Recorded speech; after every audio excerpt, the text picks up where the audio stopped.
Welcome to episode 28 of Two Docs Talk, Better Living for a Better Life. I'm Rob Hoyer, joined by my co-host Abbas Shafi. Today we're going to talk about high-intensity strength training, and we have a guest, James Hilliard, who's a retired military pilot who's going to talk about this topic.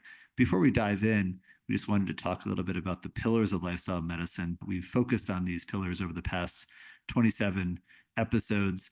And today we're going to bring you an episode which is a topic which is a little bit different, and something that's new. It was certainly new to us when we heard about it, and we'll get into that in a few minutes. But I'll let Abbas make some comments first. Great. It's nice to be together with you, Rob. So overall, our purpose is for every individual to make the right decision for their longevity, their health, and preventive disease. That's our goal is. And previous episodes, we have covered the diet, which everybody is really concerned. We have exercise, sleep, stress, social interaction. These are all very, very important in our just daily pillars of life. But there is in at least in West, when I see going to hospital, talk to the physician, there's a separation between the traditional medicine as well as modern medicine. But when you go to East, these are all combined together. There's a hand-to-hand together. Of course, when you have an acute gallbladder disease, surgery is the way to do it. If you have cancer, chemotherapy is, and surgery is the way to go. If you have an ulcers, we can treat with modern medicine. But for preventive, and again, to resuming a good normal life, some of the non-alternative medicine, whether it's functional medicine or different exercise for younger people, their availability, and each individual should choose what is appropriate for them. Of course, we need to have the ABC of the living, and then depend how much time we have for exercise, or what availability we have, what are resources we have, as well as the nutrition, what availability we have, around our house, whether we can buy fresh grocery. In some areas, food desert. Sometimes they have to rely on other alternative medicine. So from now on, we're going to bring some of the non-traditional things, but it's the individual have to choose that. We do not endorse all of the things, but we want just more of awareness and sharing the information with you. I completely agree. And we wanted to also talk a little bit about our stance on different products. As you all know, there's thousands of different products out there that are for supplements and different devices for exercise and whatnot. There's many, many, many things. During the podcast, we may mention products, or our guests may mention products, and if there is a financial relationship that we have with the guest or with the product, we're going to disclose that. So we're not here to be promoting any specific products, but if there's something that might be helpful for you, we want you to be able to know about it, learn about it, so you can do your own research and see if that might be something that's right for you. So that's the concept that we wanted to clarify, because some of these things that are non-traditional, and we'll talk about the high intensity strength training here in a second. This is a good example of a non-traditional method of exercise that might be right for some. It may not be right for everybody. So this also is a podcast. If you are someone who does 2 hours of cardio a day and runs marathons, and that's how you do your exercise, and there's no other way that you'll ever consider doing it, you may want to skip this one. This might be a podcast that may not be for you. But if you're like 95% of Americans, 95% who do not meet the recommended exercise levels, this may be something to learn about, or at least start to implement some some part of this, and we'll talk about what we're referring to here in a second. This episode is going to be dedicated to high intensity strength training. And I mentioned James Hilliard. He's a retired pilot. He flew both Apache helicopters and fixed wing aircraft in combat. And we'll talk a little bit about that during the interview. I got to meet James through my wife, she's a member of his program. It's called OsteoStrong, and she has some bone loss that she's working on, and so she joined this to help reverse her bone loss. So I really enjoyed speaking to James. He has just a wealth of information about exercise and strength training, and I think we can say we both learned a lot in the interview.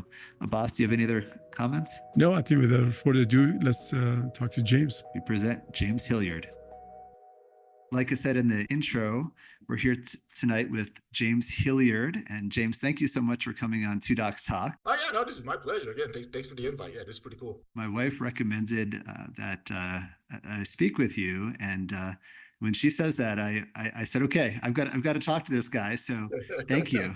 We're so excited to have you here. We're just curious about your story about high intensity training, what we'll call HIIT in this episode, and specifically how you got into this in the military. When I think of the military, I think about, regimented, a certain time exercise, push-ups, run a mile in a certain time, all the usual stuff. This is very different. And so we're really curious about how you got interested in this. Yeah, it is very different, but some of that is actually really true. It is pretty regimented to where we have our physical training formations in the morning of push-ups and sit-ups and runs and ruck marches and all that fun stuff. But what I noticed for myself anyway is that we have our military fitness test that we have to do about twice a year. And I noticed for whatever reason, I wasn't improving. And I can understand why. It made no sense to me whatsoever. And it seemed like every year that I did it, I was progressively getting worse every time. So it wasn't even like I was even really maintaining what I had. It was actually getting harder and harder for me just to hit the minimums that I needed for that. So of course, my time in the military too, I didn't mention this, but I was actually studying exercise physiology. So I was, incorporating some of that into my training and everything like that. And none of it was ever making sense to me. And then by chance, in some of my studies that I was doing, I actually came across a research that was actually done at West Point, so the United States Military Academy, to where they actually used high intensity strength training in actually that protocol. And this was actually done in 1975. That's how old this is. Wow. It's like this isn't even new stuff. So I think it was called Project Total Conditioning, is what it was called, and it was published in 1975. And in that study, they pretty much wanted to see is like, okay, with this high intensity training for strength, what will it do for cardiovascular health? What would it do for muscular strength? What would it do for flexibility, and so on and so forth? And at the end of it, the HIIT group actually outperformed in every cardiovascular event than the control group did. Right. So that actually caught my interest and pretty much took me down the rabbit hole of high intensity strength training. A key concept of this, it seems that cardiovascular and strength are actually not as distinguished in with this type of exercise. And can you talk a little bit about that? Because it's I think we're all kind of normally thinking about cardio as like running or cycling or swimming or whatever, right. More endurance and versus strength training. Right. Well, I guess that's another thing that happened around the 70s also, is how somehow over time aerobics and cardio kind of got mashed into one thing. We're not realizing that, okay, cardio, yes, deals with the heart and lungs, but aerobic is actually a metabolic process within our bodies, right? And so looking on the cardio side of things, you can't separate cardio from any kind of muscular activity. So be it you go out for a run, be it you strength train, be it you do whatever, you are going to be working your heart, right? Because your heart and your lungs actually respond to the amount of effort that the body puts in. So your heart and lungs don't know the difference on whether you're going out for a hard 30-second sprint or you're doing a really hard 30-second workout at the gym. of like leg presses or something like that. It's like your heart and lungs don't know the difference.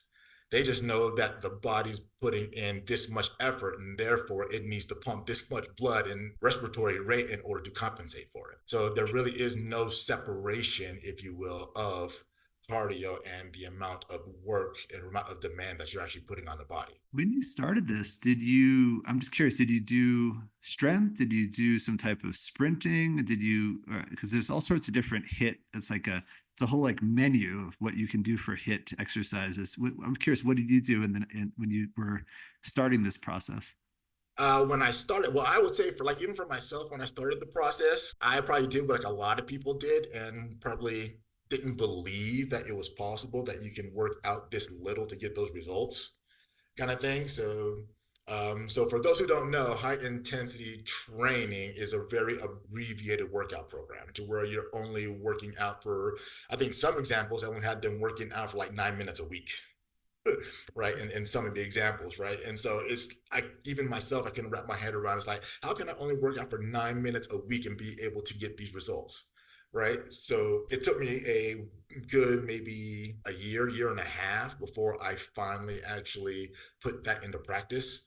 So I was combining like HIIT training with my normal training, but I realized that I was overtraining, if you will. I was always tired, always sore, always whatever. So I'm like, you know what? I'm going to give this HIIT thing a try 100% all the way through and just see what happens. So I did a little bit of both. So I did strength training once a week, and then I did sprint training the next week or the next day. So I would do the weights, and then 48 hours later or so is when I would do the sprint training, to help improve my running style and stuff like that. Because that's something we probably talk about also, because there is a law in exercise called the specific adaptation of induced demand.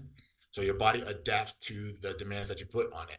So since one of the requirements in the Army is running, right? So I had to throw in running in there somewhere with my training. So maybe we could talk a little bit about how this works. And I know you have that acronym, the FIT, FITT acronym.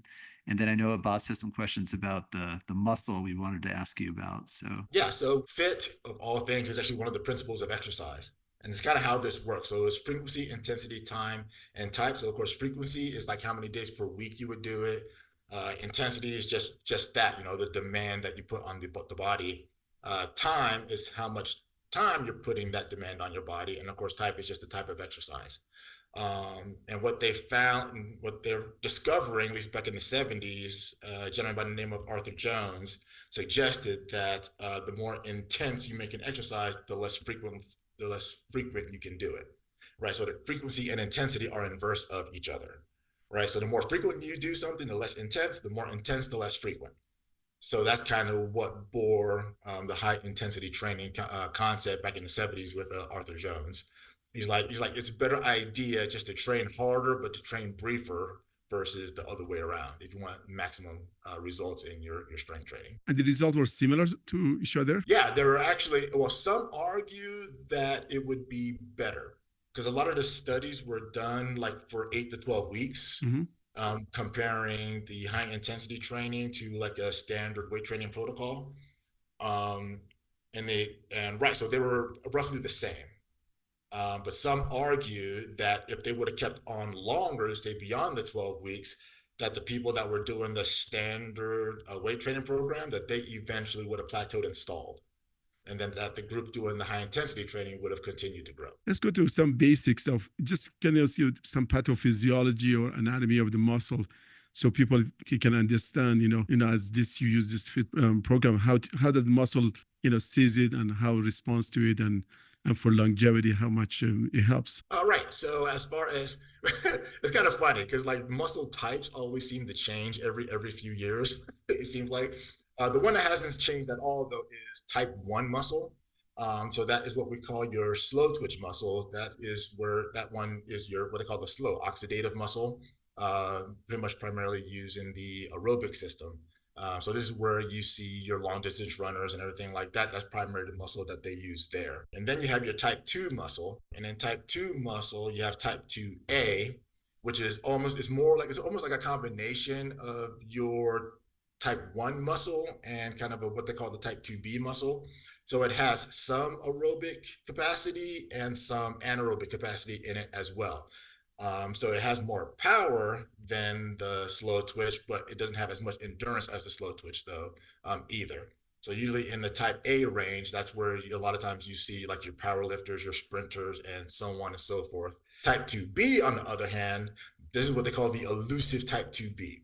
Type 2B is technically used for like way back into the day. That's what we call our emergency reserve, if you will.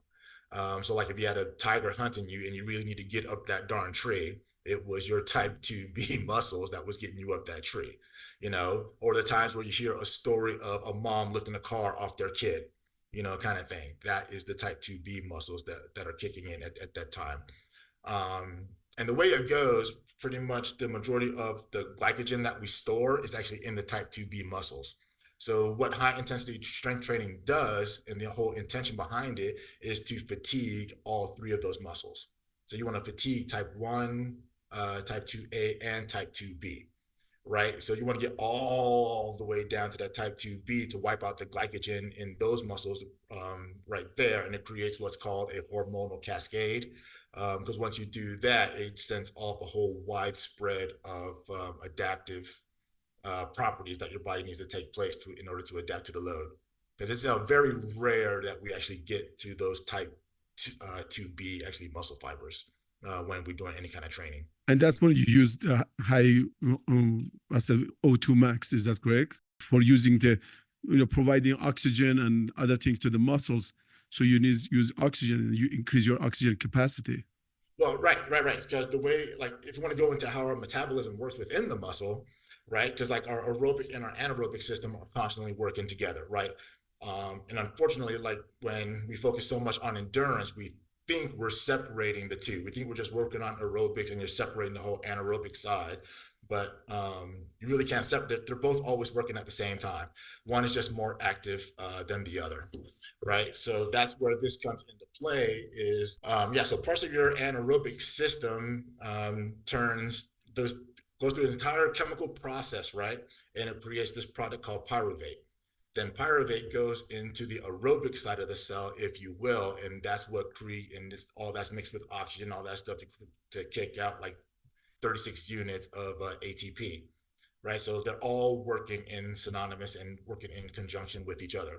So when you go into exhausting all of those muscle types, right, you're eventually building up lactic acid and all that stuff into the anaerobic side of the muscle, right? But that lactic acid can only be processed and cleared out through the aerobic side of the muscle, right? So that's how that actually increases your cardio capability and whatnot, is because you have all this metabolic waste that's backed up on the anaerobic side of the cell, if you will. So once you stop working out, you still have to filter out all that metabolic waste that you have in there of the lactic acid, right? And all of that is actually processed through the aerobic side of the rinse. So your aerobic side is still churning as fast as it possibly can for like hours after you're done with this workout, right? And then that's why you can actually improve your cardio capacity so quickly and so effectively, doing a HIIT style workout. Maybe we could talk a little bit about, I know there's a lot of focus on the,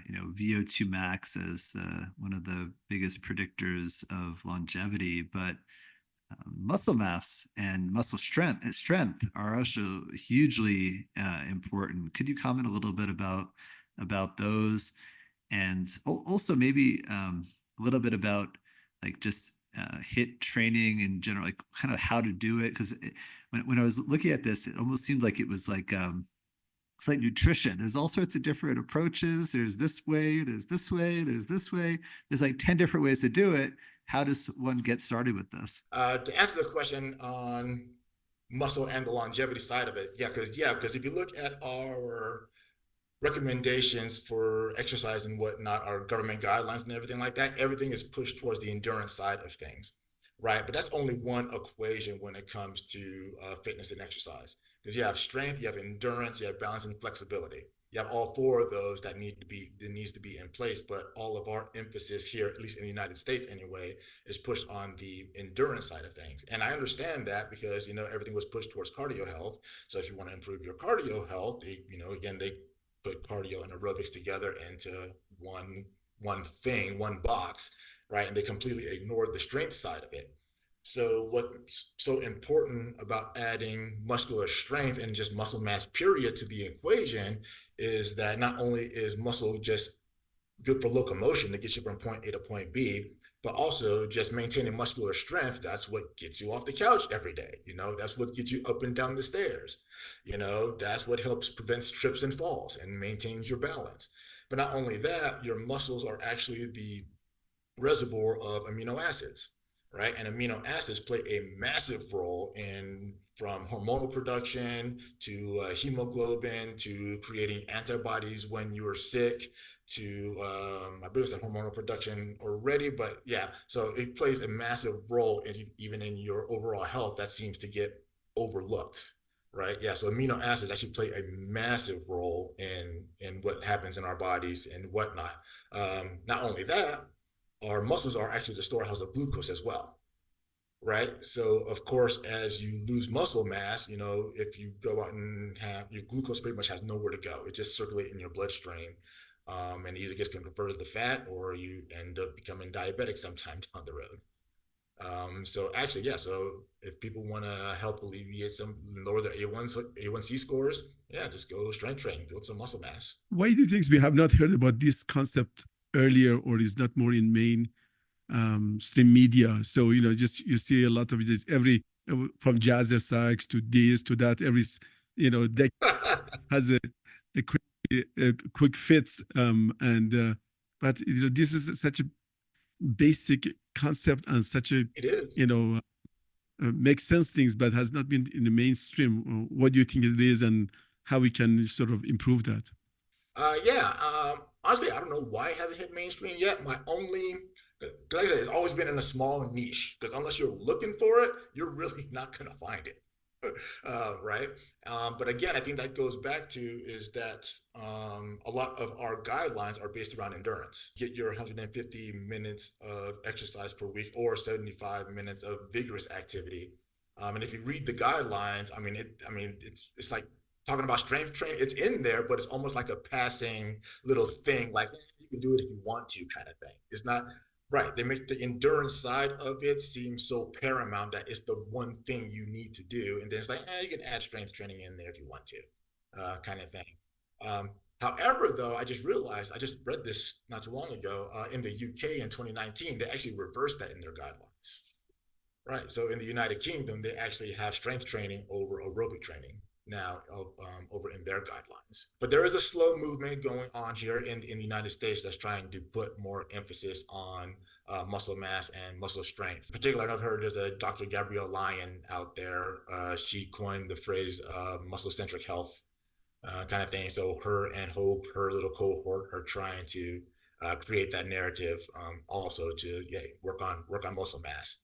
Yeah, their argument is that we don't necessarily have a fat problem in the United States. We have an under-muscled problem. I just thought it would be interesting, maybe James, to just walk us through like a hit, like an example of a hit exercise, like one or two just ways to do this. I know there's a bunch, but maybe just like there are a bunch. Well, I'll say my favorite way to do it is they call it the slow training protocol. So the slow training protocol is you pretty much pick like 5 exercises that can work the whole body, be it a chest press, a lat pull down, leg press, a overhead press, and like a deadlift kind of thing. And the idea is with each of those, you're going to do 1 rep, pretty much till you just can't do another positive rep again, right? Until you can't do it. And the idea and the protocol I like to use is the 10-second rep. So it's 5 seconds up, 5 seconds down, right?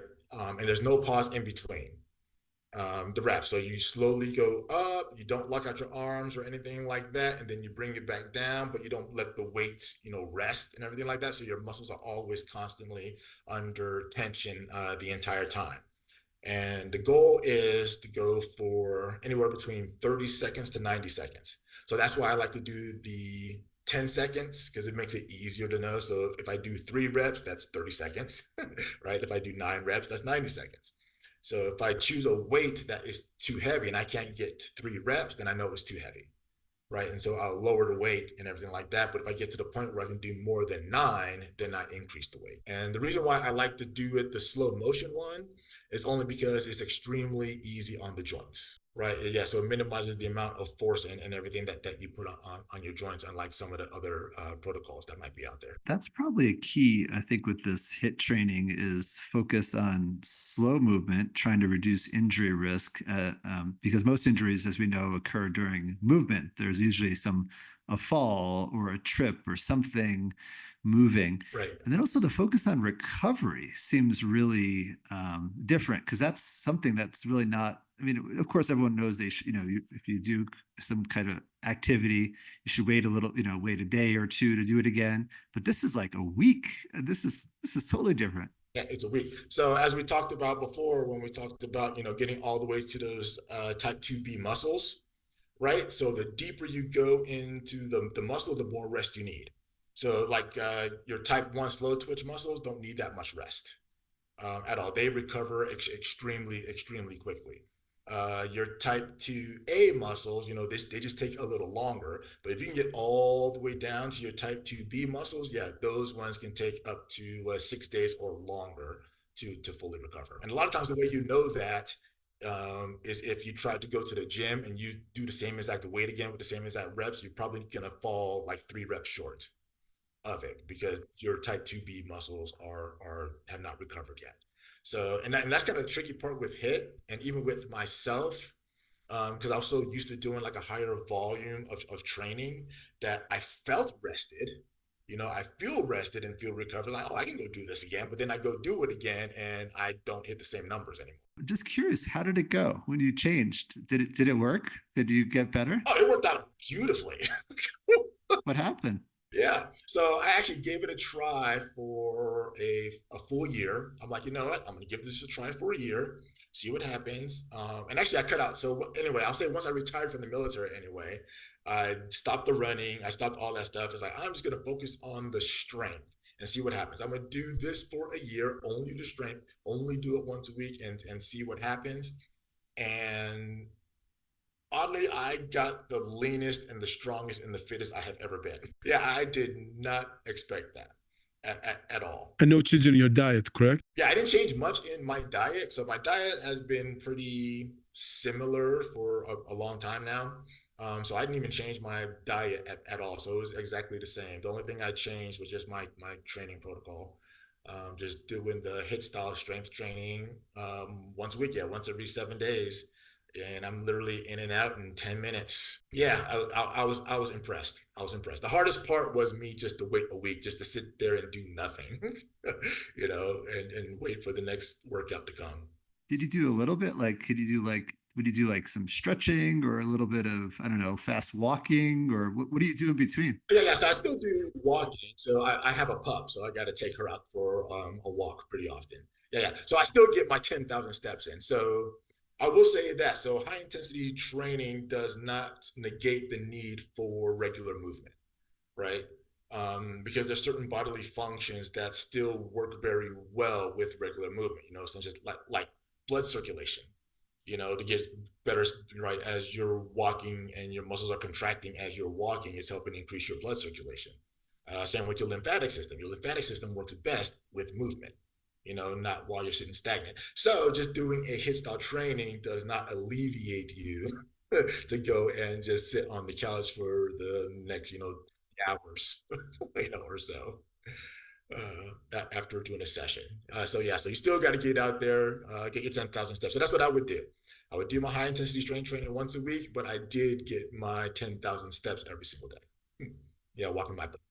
Yeah. So sorry folks, you're not free from that aspect. What are do's and don'ts? Who can start, and what you should be cautious for to start this this protocol, or if you're interested into it? Anyone can start, from beginners to advanced people. I highly recommend either going to a facility that offers this kind of stuff, or a trainer that can come to you to do it as well. I will say usually for beginners, like if you haven't gone to the gym or done anything before, definitely get with a trainer to help I would not use free weights with this. Probably use a machine of some sort, unless you have someone there to spot you using free weights. But definitely use machines. But honestly, there's facilities all over the place now that offers high intensity strength training. So you probably find one near you at some point. Who should go see a doctor before starting this, in your opinion? Well, I guess pretty much anyone with like pre-existing conditions or anything like that. So it's like, yeah, if you have any health concerns or anything like that, recent fractures or osteoporotic or any of those like that, then yeah, probably Cardiovascular issues, correct? right. Yep. What about someone who's frail? I know you work with the OsteoStrong, which we'll get to in a little bit, but someone like the frail elderly coming in with osteoporosis, how does that work? And how do you work with someone who's got, very, very low bone density and very little muscle? Right. So that can be challenging when using things like free weights and whatnot.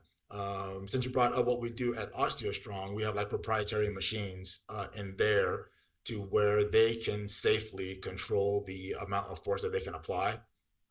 So you're in 100% control. There's no weights to drop. There's no weight stack to drop. There's no anything whatsoever. So at least the way that we do it at OsteoStrong with the machines that we have, we actually invite the frail, right, to come in to try that. Because unfortunately, a lot of them sit there and they'll use like the pink little 5-pound dumbbells and whatnot. Unfortunately, what we know about physiology and everything like that, that really isn't enough for them to develop the musculature that they need and to regain it, right? Because it's not enough force, but also because they're frail, it's understandable that they are afraid of risk of injury, right? So that's where you have to be careful with that aspect of it. And that's what we do at OsteoStrong, though, is that we give them that safe space, and the machines that we use are relatively safe for pretty much every population out there. And to get max benefit, you can get up to like 85% of your maximum cardiac output. Is that correct? Or can you clear some of those? Because we were talking with Rob before, we were talking about, just a basic, maximum heart rate is, when you're walking or exercising, maybe some people 60, 70%, but this that short brief gets you to much higher than that. Is that correct? Oh, with like the Carol bike. Yeah. Oh, yes. It can get you up there, right? Especially if you move in rapid succession, if you treat it more like a circuit training. So like if you try to do a high intensity strength training where you move from exercise to exercise to exercise with very little rest in between, yeah, your heart rate's pumping pretty good by the end of it. Well, maybe let's go into OsteoStrong, and then we'll talk a little bit about the research. I know that's OsteoStrong is a proprietary type of kind of HIIT type exercise, and it's designed for bone density, but it's based on HIIT principles, is my understanding. Can you talk a little bit about that? It's kind of fascinating, unique approach to bone density. Right. Yeah. So Ashish actually came about, like the inventor of the machines actually wanted to help his mom who had osteoporosis, kind of thing. And so he just went on a mission to try to figure out and kind of help her so she wouldn't have to take the bisphosphonates and everything that goes along with that. Yeah, so that's how. So he did all the research, all the everything, and the most common research shows that, like, if you wanted to get bone remodeling, like in the hips and in the femoral head, you need to load the body with about 4.2 times your own body weight in order to make that happen. Well, depending on the demographic. So it's 4.2 multiples of body weight for like 18 to 22-year-olds. From 45 to 55-year-olds, I believe the research shows that it's a 3.9 multiples of your body weight in order for that to happen. So it's based off of impact loading, right? So a lot of the studies either had them like jumping off a balance beam or, doing some form of plyometrics and whatnot in order to achieve that. But John Jankovic, did not see his mother doing, box jumps, and whatnot. So he actually developed these machines that he would call emulates impact. So it emulates the same type of forces and whatnot that you would do, versus having to go out and do plyometrics or some other sort of impact style training and whatnot. What is plyometrics? I'm not familiar with that. Oh, box training. So when you see like athletes, jumping up and down on like boxes and stuff like that, or jumping off of boxes. So it's jump training, essentially what plyometrics is. Got it. Okay. Yeah. And so I had the opportunity to do this about a week ago, and it was very, very unusual type of, I did it more in a, to fatigue, or about 36 seconds, like you advised. And it's these, yeah, it's very, very different. And I understand this is so you can do this for osteoporosis, but you can also work out with this too. Is that right? Right. So because the way it works, so yeah, it was initially designed for osteoporosis. But if you want to get into the physiology of how it works completely, it works your nervous system as well as your muscular system as well as your skeletal system. Excuse me. Yeah, of course, you get a neurological response first. That's usually the first adaptation that always occurs anytime you start a weight training session. So as you experience, you're pushing as hard as you can and pushing to your max capacity at the time. So while you're doing that, your nervous system is pretty much rewiring and reattaching motor neurons that it probably hasn't used in a very long time. Right. So that's why within OsteoStrong, within the first like 4 sessions, your strength goes through the roof over there, simply because your central nervous system is just rewiring and reactivating some of the muscles you probably haven't used in forever. Especially if you haven't gotten to those type 2B muscle fibers before, your body's like, ooh, what is this? So it has to rewire and reactivate those muscles again. So a lot of people are impressed, within the first month that they're getting such huge gains in strength. Then the next phase after that, once all the nervous system has kicked in as much as it can, right? That's when the muscular strength and growth begins. After that, that's when the muscular adaptations and all that stuff begins. Because I'm like, okay, well, nervous system, you've already attached to all the muscle neurons you can. So the only way to get stronger now is to, build more muscle, right? And then as you're building muscle, what it's doing, that muscle is actually contracting against the bone. So bone remodeling occurs whenever you add, torque or torsion or anything to the bone. The bone doesn't really like that very much, right? And so the central nervous system sends a signal to it to start producing what's called osteoblasts, right? It sends more minerals and everything like that for the osteoblasts to grab onto, and it's the osteoblast that actually helps you build up that bone density. And how long does it take, for example, somebody comes with osteoporosis to see a good, improvement? It takes 6 months, year to see the bone density improves. Has there any been study, or what's your knowledge of that? Yeah, so there has been studies, and personally from the people that come to my center, is that we typically tell people a year. So we normally tell people to wait a year before DEXA scans, but we've had members as soon as 6 months. See some pretty significant results.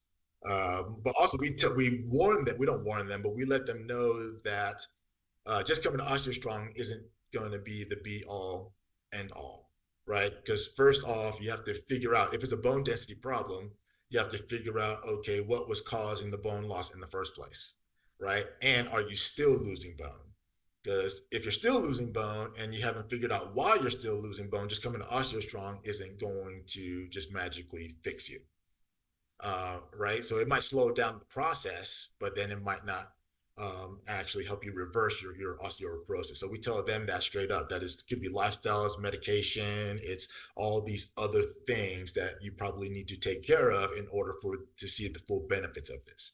And for the ones who actually do that, yeah, they see benefits actually pretty quickly. Yeah, we use a ton of bisphosphonates and rank ligand inhibitors in oncology, and these medicines are really tricky. We have, we used to quote like a 1% risk of jaw osteonecrosis with the bisphosphonates, but I think it's actually higher. I think it's probably like, especially in patients getting the high doses for, say, monthly for advanced cancer or whatnot, these things are probably, the risk is significantly higher. It's probably at least 5, maybe even 10% in my personal observation.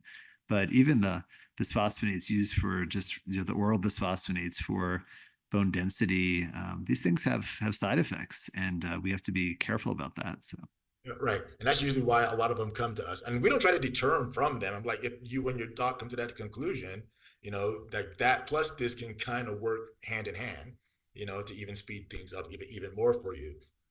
But yeah, we've had pharmacists even come to us. They're like, I'm not taking it. We've had nurse practitioners come to us like, yeah, I'm not doing that either. Trying to find alternative means and everything to take care of their stuff. Yeah. Yeah, but we always make sure we send them. What I'm surprised by is that a lot of my clients that come to me saying they have osteoporosis, I'm like, hey, well, did your doc recommend, you getting a serum CTX done or recommend getting this done or that done, just to check your bone turnover markers? And they never heard of it before. So luckily I got a hold of a nurse practitioner over at CSOG. And so I actually recommend a lot of people go to her because she will actually do those kind of tests and everything for them and whatnot. She runs all the blood markers and lifestyle tests and everything for them over there. So that's pretty awesome. Yeah, especially for those who have hereditary bone loss, it's definitely something. I'm sure there's a genetic component to this, and certainly trying to hit it from multiple angles seems to make a lot of sense. So, And lifestyle modification, a lot of people, they need sodas and smoking and all of those things. You need stop all of those bad behaviors and doing other things as well, and to reverse that and improve that. So because as we get earlier, we see so many fractures, so many people that that this is really disable them and make them to not be able to enjoy their daily life. Right. And believe it or not, there's actually, I can see if I can find it, there was actually a study out of West Point again, right, saying they actually had to turn down like a lot of candidates because a lot of them are coming in weaker with weaker bones and everything like that, probably because of our modern lifestyle. So there's a suggestion out there that's saying is that a lot of us probably aren't even reaching our full bone mass capacity to begin with, because usually around age 30 to 35 is when we're supposed to reach bone mass capacity, and then it slowly, dissipates from there. But some argue because of our lifestyles when we were kids, we probably didn't even reach full bone mass capacity by the time we were 30 and 35. Right. So if you already aren't at full bone capacity by the time you get there, you're going to hit osteoporosis pretty quickly, on the backside of that. So that's actually a consideration that I've heard being floated around out there also. It makes sense because we used to work in a farm. We should use rock, and actually WHO says working in an office as bad as for your health as bad as smoking. So when you sit in a classroom through college and high school, and then you go to work in an office, your bone just start deteriorating because you don't use it. Right. And if you look at today, like I don't have to throw her on the bus, but I look at my niece today, right? And she doesn't go out and play or anything. She goes to school. She's sitting at school, doing at school. Then when she comes home, she's playing with her friends, but on her iPad. Right? She's laying in her bed on her iPad, playing video games, through the iPad with her friends versus being outside playing, and that's the generation, and that's how they're coming up, and because I even grew up in the video game age, I'd come home from school and just sit there and play video games all day. And so I understand that concept and how that is very possible. Yeah, that we're just not getting full bone development as age because we're not being kids anymore. We're not going out there and wrestling and tumbling and falling and doing the things that kids do. Is there any other research, James, that you wanted to mention? I know there's a whole bunch of, when I reviewed this, and thank you for providing the references, we'll include that in the show notes for the listeners. Is there any one or two studies that you wanted to talk about the HIIT training or bone density or other work? And then I guess the ones that fascinated me the most, I already talked about the Project Total Conditioning, which was pretty cool. But even in that one, though, they were still training like 3 days a week within that one. And then the one study I know, I think you're familiar with, the studies that did out of McMaster University up in Canada, that was the first time that actually demonstrated that we can actually get away with less volume of work. So that's the one that actually did like the sprint training. So they did, yeah, they worked out like 9 minutes a week on the sprint training, to where the endurance athletes worked out like 5 hours a week in there. And there was zero benefit for the people that were working 5 hours per week, right? So, right. So the people who were running 9 minutes per week, did just as well as the endurance runners. And some argue that the sprint trainers actually did better because the endurance people had zero benefit whatsoever. Right. Right. There's zero improvement, zero anything with the endurance to the regular endurance trained athletes versus the sprint athletes. Right. Fascinating. Were able to keep up, which was pretty fascinating.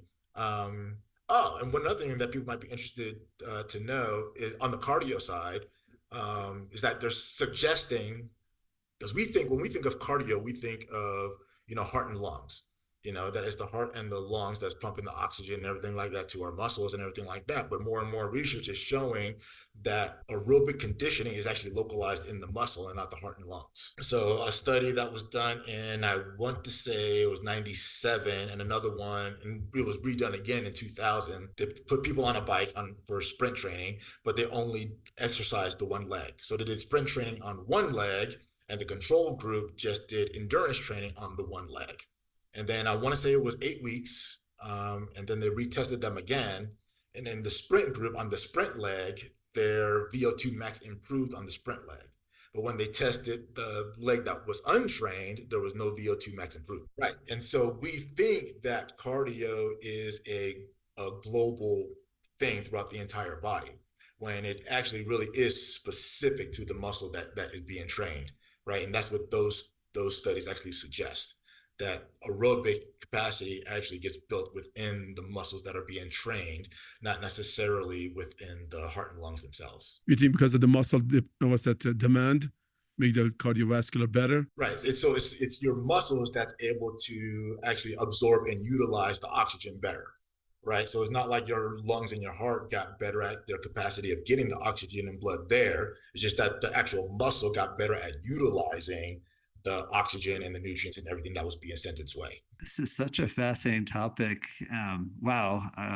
This is something that I got zero of this during medical school. So this has just been so great. Thank you again. And maybe you can give a little handoff as to where listeners can find you. Oh yeah. So if you guys want to come check us out at OsteoStrong, we are a one-on-one personal strength training center. So if you're looking for muscular strength, you have osteoporosis, you want to lower your A1C, you just want to get stronger and look better, either way, you can come find us. Our website is osteostrongcos.com.